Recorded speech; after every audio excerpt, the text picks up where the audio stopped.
Como encontrar o seu propósito ou o propósito de Deus para sua vida em meio a dor e dificuldades. Seja bem-vindo a mais um vídeo do nosso quadro Propósito. Se você não sabe, eu tenho um quadro aqui no meu YouTube onde eu te ajudo a identificar o seu propósito de vida. Então faz o seguinte, vou deixar já um cardzinho aqui em cima para depois você ir lá e assistir todos esses vídeos, maratonar. Mas claro, eu sempre digo isso, não adianta você assistir um monte de vídeo de propósito e não tá lendo a palavra de Deus. Então o primeiro passo é a leitura da palavra de Deus para você realmente encontrar o seu propósito de vida. Meu nome é Patrícia Bueno, eu sou casada, sou mãe de 2 estudantes de teologia. Esse canal ele serve para te aproximar de Deus de uma forma leve, uma forma tranquila, para você se apaixonar pela palavra e, claro, aprender a como identificar se você está vivendo seu chamado, seu propósito, se você está caminhando no lugar certo e por que as coisas estão acontecendo desse jeito na sua vida. Então esse canal é para isso, tá certo? Então já se inscreve no canal, já curte esse vídeo para ajudar no engajamento e também já ativa as notificações para que cada vídeo que eu soltar aqui você receba a notificação. E aí com isso você vai sempre se aprofundando mais na palavra e vai conseguir descobrir o seu propósito de vida, ou então se apaixonar na palavra, ou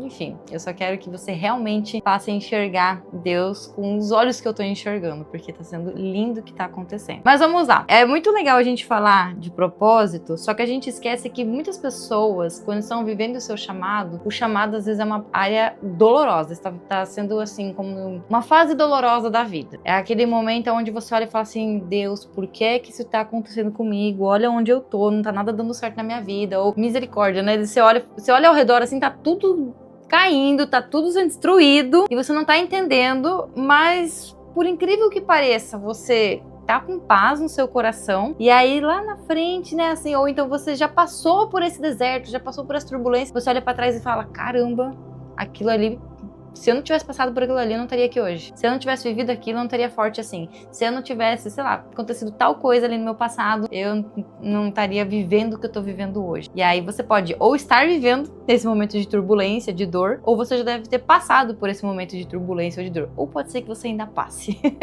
Porque é inevitável. No mundo, todo mundo vai passar por isso. Mas cada momento desse que a gente vive, principalmente quando não foi a gente que escolheu viver aquilo, geralmente tem a ver com o nosso chamado. Porque, por exemplo, que nem eu dei um exemplo em um vídeo anterior, que eu falei assim, você quer comprar um carro, e aí você vai lá, você nem tem dinheiro direito, e você vai lá, se endivida e compra o carro do ano, e parcela, e aí assim, você nem tem condições de pagar aquela parcela, começa a ficar endividado, vira aquela bola de neve, e aí você pensa assim, poxa Deus, por que eu tô vivendo isso? Não, Deus não tem culpa nenhuma, quem tomou as decisões erradas foi você. Agora, você tá fazendo tudo certinho, tá tudo indo bem na sua vida, tá tudo fluindo, você tá sempre se organizando, tá cuidando da sua planilha financeira, por exemplo, tá tudo certinho, mas parece que cada mês acontece alguma coisa pra te tirar daquele caminho, ou teu filho fica doente, ou então o carro quebra, são coisas que você não escolheu que acontecessem. Geralmente está atrelado ao teu chamado, geralmente é isso, tá? Então nesse vídeo eu quero falar mais sobre a parte da dor, a parte de você tá sofrendo e pode ser que isso faça parte do seu chamado. E talvez seja difícil você conseguir enxergar isso dependendo da dor que você tá passando, mas fica tranquila que até o final do vídeo você vai entender o que eu tô querendo dizer. Eu vou trazer aqui um exemplo bíblico, é um exemplo que eu já trouxe em outro vídeo, mas talvez você não tenha assistido, ou talvez você ainda não tenha entendido muito bem, só que pra mim é um dos maiores exemplos quando a gente fala sobre dor e chamado, que é o exemplo de José do Egito. Porque pra pensar, ele tinha os irmãos mais velhos ali e tudo mais, e aí eles tinham inveja de José, e ele foi primeiramente vendido pelos irmãos. Então aí já começa tudo zoado, né? Ele vai ser vendido pelos próprios irmãos pra ser escravo. Aliás, minto, antes disso ele ainda é jogado num poço, né? Só para ajudar. Jogam ele num poço, aí não sabem o que fazer com ele, queriam matar, não iam matar e tal, e aí vendem ele, né? E aí mentem pro pai deles de que ele tinha sido devorado e tudo mais. Aí depois, ele foi acusado de um crime que ele não cometeu, ou seja, foi uma acusação injusta e ele acabou sendo preso. E tudo isso acontecendo mesmo ele sendo um homem extremamente fiel a Deus. E aí quando a gente olha e fala assim, o que é que tem a ver o cara ser jogado no poço, o cara ser vendido como escravo? Aí beleza, ele vai lá e ele é preso injustamente por algo que ele não fez. O que é que isso tem a ver com você cumprir o seu propósito, você tá caminhando no seu chamado? Mas é uma coisa que a gente não consegue entender, porque Deus usa justamente esses momentos dolorosos para moldar e preparar a gente pro nosso propósito, porque às vezes nosso propósito ele vai ser tão grande que se a gente não passar por isso, a gente não vai estar resistente, resiliente o suficiente para quando o momento chegar, a gente aguentar as pontas. Então ele deve ter passado ali por todas essas humilhações para ele ter um desenvolvimento emocional, principalmente, para ele se tornar governador. E ele foi governador do Egito, ou seja, A única pessoa acima dele era o faraó. Ele saiu de presidiário, escravo, para se tornar a segunda pessoa mais importante do Egito. E aí ele até fala, né, disso. A gente vê lá em Gênesis capítulo 50, versículo 20, onde diz assim: vocês pretendiam me fazer o mal, mas Deus planejou tudo para o bem. Colocou-me neste cargo para que eu pudesse salvar a vida de muitos. Ou seja, se ele não tivesse sido vendido pelos irmãos, ele não estaria naquele pedestal ali de ser governador para conseguir salvar, inclusive, os irmãos dele da fome. Se ele não tivesse sido preso, ele não teria interpretado os sonhos dos dois caras que estavam ali presos com ele. E aí, com isso, ele foi lá e interpretou o sonho do faraó. Então, assim, muitas coisas que ele passou no momento de dor e de sofrimento dele estavam moldando ele para ele conseguir realmente chegar ali no propósito dele. Então, o que a gente aprende sobre José? Talvez isso doa pra você. A dor que ele enfrentou não é sobre ele, é sobre uma coisa muito maior. Nem sempre é sobre você, às vezes é pra algo muito maior. E aí você tá aí fazendo uma tempestade em copo d'água, porque o propósito dele era salvar muitas vidas. E aí talvez o que você tá vivendo hoje é um caminho que Deus te colocou pra te treinar e te capacitar pra você viver algo muito grande. Só que você precisa confiar no processo, porque se você não confia no processo, você trava, você bloqueia, você começa a perder a sua fé e aí você não consegue viver o seu propósito. Aí fica aquelas pessoas que vivem no sofrimento, que vivem na dor, que vivem patinando e aí vivem murmurando e aí com isso elas não conseguem ver pra onde elas estão caminhando. E eu digo isso por mim, porque muitas vezes já aconteceu comigo, de eu estar no momento de dificuldade e ficar murmurando, ficar reclamando, ficar questionando, porque eu não conseguia entender que aquilo fazia parte do processo. Quando você começa a entender que isso faz parte do processo, você fala, tudo bem, é temporário, isso vai passar. Tá me treinando pra alguma coisa. Aí quando acontece alguma coisa com a gente hoje, né, comigo e com meu marido, aí na hora eu falo assim, oh Deus, o que eu tô precisando aprender que eu tô vivendo isso? Eu falo, me ensina logo pra não ter que passar por isso. Porque eu já sei que é pra eu aprender alguma coisa, eu já sei que é sobre isso. Mas se o exemplo de José ainda não é tão grave assim pra você, que você vai falar assim, ah, para, José, beleza, foi preso, foi escravo. E Jó? Conhece a história de Jó? Ele é um dos exemplos mais fortes de sofrimento na Bíblia. E a Bíblia fala que ele era um homem íntegro e temente a Deus. Ele tinha uma vida próspera, era super rico, tinha família, tinha tudo assim. Ele era feliz em todas as áreas da vida. E aí, de repente, tudo mudou. Ele perdeu todos os bens, ele perdeu seus filhos, tudo, todos os filhos morreram, só sobrou a esposa. Ele perdeu a saúde dele, então ele ficou super debilitado. Ele foi atingido por uma série de desgraças que parecia, assim, interminável, sabe? Então imagina você, beleza, você às vezes tá aí sofrendo, né? Tô sofrendo porque...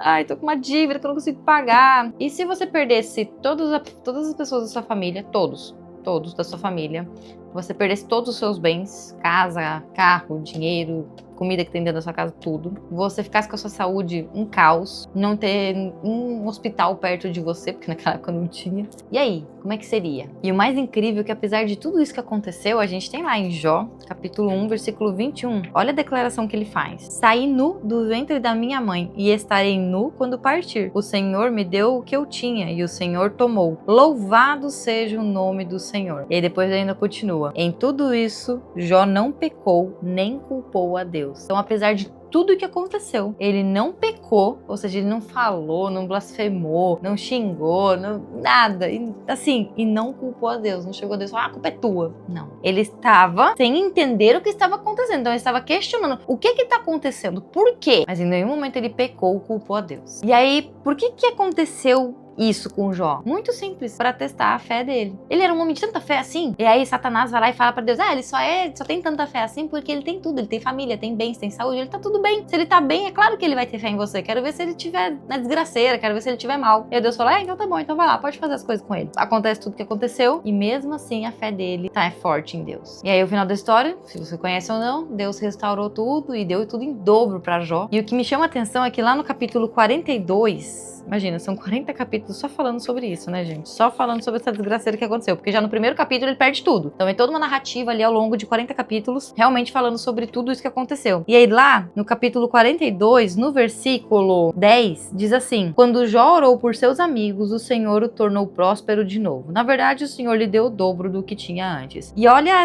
esse detalhe, quando Jó orou por seus amigos, ele estava mal de saúde, tinha perdido tudo. Assim, em questão de família, em questão financeira, tudo, tudo, tudo. Ele tinha perdido tudo. E mesmo assim ele tava orando por alguém.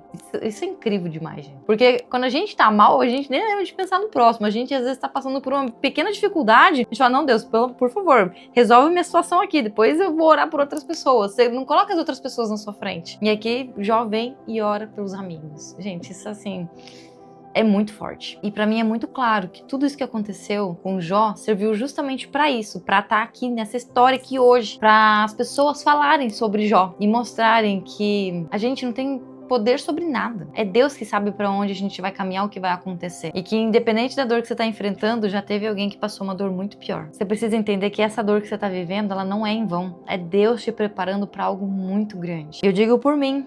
Eu já contei em alguns vídeos sobre isso, mas o meu maior deserto foi um deserto financeiro. E é complicado, porque eu sei claramente que a gente tava num negócio há uns anos atrás, tinha tudo pra dar certo, a gente via muitas pessoas tendo muito resultado. E aí a gente se olhava, eu e meu marido, e a gente trabalhava tanto, mas tanto, tanto, gente, assim, de ir dormir 2, 3, 4 horas da manhã. Às vezes a gente tava até 3 horas da manhã na rua, sabe, trabalhando. E eu chegava em casa no outro dia já era cedo, e exaustão, e viagens, e tudo. E assim, ninguém pode falar que a gente não trabalhou. Mas hoje eu vejo de forma muito clara que se a gente tivesse ganhado muito dinheiro naquela época, eu não teria recorrido a Deus. E aí eu não estaria aqui levando a palavra hoje. E aí entra até aquela situação na Bíblia, acho que é em Mateus, que fala o seguinte, Mateus capítulo 19, versículo 20, onde muitas pessoas confundem esse texto, e eu quero trazer uma explicação sobre esse texto, trazendo para que você entenda. Onde diz assim, Mateus capítulo 19, versículo 24, isso. Digo também, é mais fácil um camelo passar pelo buraco de uma agulha que um rico entrar no reino de Deus. Aí eu vou falar assim, nossa, tá vendo? Todos os ricos, eles vão pro inferno, ou quem tem dinheiro não é de Deus, né? Então é melhor ser pobre. Não é isso que esse texto tá querendo dizer. O que esse texto tá querendo dizer é exatamente o que aconteceu na minha vida. Que se eu tivesse tido dinheiro naquela época, eu não teria buscado a Deus. Porque quando você não tem dinheiro, quando você tá muito mal financeiramente, Deus é o seu único socorro. Então, Jesus veio pros pobres, sabe? Jesus veio pra galera humilde, pra galera que não tinha grana. Porque é o único socorro que você vê. Você fala, Deus, eu já perdi tudo. Me ajuda, né? Então, é o único caminho que você encontra. Mas quando você tem dinheiro, quando você tá bem financeiramente, é uma decisão diária que não é fácil. Porque, por exemplo, às vezes você tá com uma viagem marcada pra Disney. Uau, eu vou lá pra Disney, vou conhecer a Disney. E aí, de repente, você recebe um chamado tão forte de que não é pra você ir, que você tem que cancelar essa viagem e ajudar num evento da igreja. Se você tem dinheiro, você pensa, não, eu vou delegar isso aí, tá maluco? Eu já paguei, já tá tudo lindo e tudo mais. E, né, você pode curtir, você pode aproveitar. Você não vai, entendeu? É muito difícil você tomar essa decisão. É muito difícil quando você tem muito dinheiro, você fala assim, Deus, eu posso comprar esse carro? Porque quando você não tem grana, você fala assim, ai Deus, eu queria tanto um carrinho, aí você vai vendo e tudo mais, e aí Deus te mostra um carro, né, vão abrindo as oportunidades, e aí você consegue financiar um carro que é perfeito para a necessidade que você precisa. Quando você tem muita grana, o que você faz? Você nem consulta Deus, você vai lá e troca e compra e não tá nem aí. Ou seja, por que diz isso e por que a gente acaba passando por esses sufocos? Porque Deus quer que a gente dependa 100% dele para tudo na nossa vida. E aí quando você tem dinheiro, é muito mais difícil você depender de Deus, que você coloca o dinheiro acima disso. É por isso que diz que é difícil. Não é que é impossível. Ou seja, você passando por esse deserto e aí você se apegar tanto a Deus, você pode ter certeza que quando a abundância vir, quando a prosperidade vir, você vai estar tão agarrado em Deus que você nem vai sentir, que você não vai ser dominado pelo dinheiro. E se você não passar por esse deserto, quando entrar dinheiro pra você simplesmente vai esquecer a Deus. E não é isso que ele quer. Então ele tá te treinando, ele tá te capacitando, ele tá te moldando pra isso. Pra que quando você tenha dinheiro, você viva o seu propósito e não simplesmente eu tenho dinheiro e agora eu posso fazer o que eu bem entender. E é claro, não significa que todo chamado é dificuldade, todo chamado é, meu Deus do céu, todo sofrimento, né, é a dificuldade